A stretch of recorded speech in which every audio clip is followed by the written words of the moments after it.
Erangel doesn't have much of a backstory. It's a vaguely Soviet, post-apocalyptic, dystopian, abandoned hellhole full of guns and homes to loot. And you and 99 strangers are jumping off of a burning plane right into it. Your parachute will ensure the fall doesn't kill you, but once you're down there, it's you against the island. 99 strangers are on the hunt for you and each other. Every single one of them wants to be the last one standing. Every single one of them wants to win. They loot homes as soon as they land, hunting for weapons and armor, scrounging the map to find anything that could be of use, looking down your sights as you open the door and a guy with a shotgun blasts you in the face. People have always wanted a Battle Royale video game, but it never happened. First came the original Teen Deathmatch Island Battle Royale. The Japanese book and movie told the story of 42 students dropped on a deserted island and forced to kill each other until only one was left.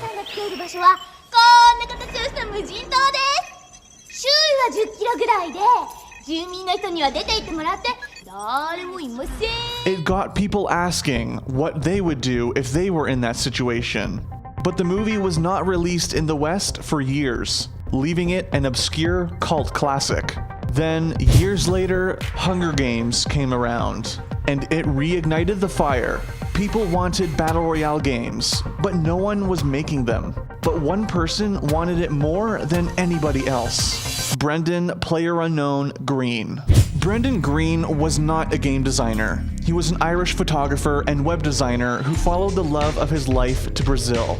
2 years later, he was divorced and looking to get his life back on track. He made it back home to Ireland, and while living on welfare, Green discovered the games Arma and DayZ. For those who don't know, Arma is a hyper-realistic military shooter known for the scale of its combat, its attention to detail, and graphic fidelity. Also known for being the foundation for an incredible number of mods, many of which were spun off of into their own games. DayZ is one of the best-known Arma mods, which use the hyper-realistic combat mechanics to simulate a zombie apocalypse. So yeah, I started off making a mod basically back in Arma 2 because I wanted to make a game I wanted to play. I saw games like the Survivor games, which were events for streamers, and I wanted to play that myself. So I decided to see if I could actually make one, and Arma 2 Battle Royale was born. The Battle Royale mod for Arma 2 was a departure from the tightly directed experiences offered by AAA games like Assassin's Creed. Green was not interested in those types of games. He wanted something looser, something grittier, something that gave you the freedom to show what you would do in a battle to the death. As DayZ broke free of Arma and became a standalone game, other developers took notice of how popular Green's mods were in the niche Arma community.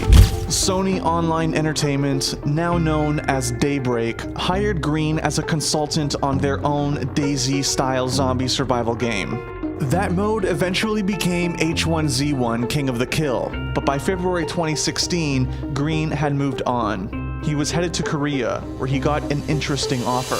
Chang-Han Kim, a Korean game designer working for Bluehole, wanted to make a Battle Royale game. He was inspired by DayZ, but when he researched the Battle Royale format more and more, he kept coming across Green. And less than 1 month later, he was Bluehole's creative director. Development moved fast. Green and Kim's team had the autonomy to create the game that they wanted, and they wanted it to be playable within 1 year. The game started its development in early 2016, and the plan was to follow an early access schedule. Green and Kim wanted to get the game in customers' hands fast for a low cost, and keep improving it over time. But the foundation needed to be laid down before anything else.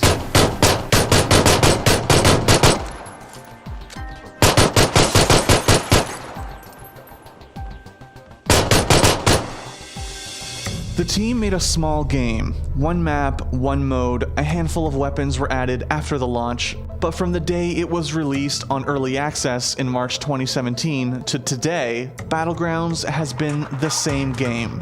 However, when it first came out, there wasn't quite anything like it. Sure, Green's mods were still out there, but mods are never quite as popular as standalone games. Battlegrounds was a breath of fresh air amidst the high-budget, lavishly produced shooters on the market. It was messy. It was tense.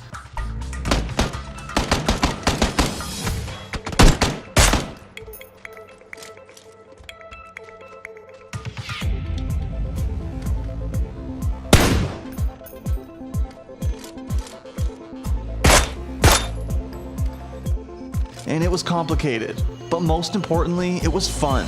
The island is the most important part too. While Green has said that his team is working on more maps, Erangel will always be the most iconic thing about Battlegrounds. It's the game's main character, with familiar landmarks, wide open spaces, and bizarre, unique topography. It's not realistic. Swamps, farmland, mountains, and towns all mingle together to make a backdrop that has much of a hand in the action as the players do. And the players came to Battlegrounds fast. For only $20, they got to live the fantasy of surviving the apocalypse. The game's player base grew every week.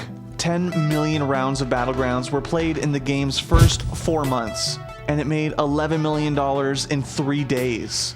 By April, it had sold 1 million copies. 1 month later, it was at 2 million. The next month, it hit 4 million. In August, Battlegrounds became the most played game on Steam in terms of concurrent players. By September, it had beaten Dota 2's record of 1.29 million concurrent players. By October, it had hit 2 million players on Steam, and became the most popular game in South Korean PC bungs, beating longtime king League of Legends. When the game cracked 2 million copies sold, Bluehole held a charity invitational tournament. I killed him? Let's go, baby! Woo! 3 months later, ESL held the first major Battlegrounds tournament, cementing a possible esports future for the game.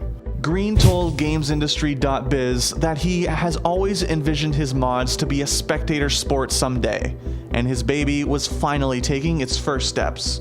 People still ask if Battlegrounds can be an esport. It has the audience and the player base. The only problem is the logistics. Gathering 100 people for a LAN tournament is not the easiest thing in the world, which might limit it to events like ESL 1s and DreamHacks. But esports is not the only place Battlegrounds is growing. The game is selling more and more copies by the day, and even bigger companies are taking notice. Tencent made a deal to publish the game in China. Facebook cut a streaming deal with Bluehole. Epic Games, who assisted in modifying the Unreal Engine for Battlegrounds, made a Battlegrounds-inspired play mode for their game Fortnite. And Microsoft touted a timed console-exclusive version of Battlegrounds for Xbox One at E3 2017. We can't wait to bring PlayerUnknown's Battlegrounds exclusively to Xbox One later this year, with an update for Xbox One X enhancements shipping with the final version. Battlegrounds' future is bright. There's no sign that the game will stop growing anytime soon, and with imitators starting to crop up, that just gives Battlegrounds more chances to innovate and be better than the competition. Battlegrounds is the beginning of a new video game genre, and no one saw it coming. Thanks for watching. If you want more great content, be sure to hit that subscribe button.